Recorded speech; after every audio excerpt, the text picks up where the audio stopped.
So here again, we're adapting this little meter to work with a Dentron Clipperton L linear amplifier. I've taken the face of the Clipperton L meter, which is larger than the face on this meter I bought. However, the meter is the same as far as it will fit into the chassis. This is the old Clipperton meter here. This is the one that I bought, and it will fit perfectly with the screws. So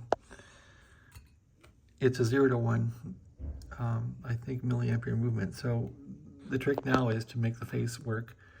The Clipperton L face is on the bottom here, and this face I've traced around is the face out of the meter, the new meter. So I've just made a trace around there, and so now I'm going to want to cut around the red lines and put 2 holes in this baby and put it in there. So here's the old face that came in the meter, well, the new face, I guess.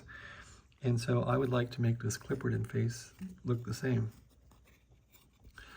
So I've traced around it, and I'm just gonna cut off the parts here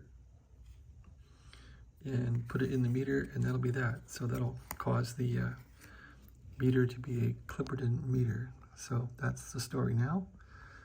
Gonna get to that, and that should work, I hope. Have a nice day.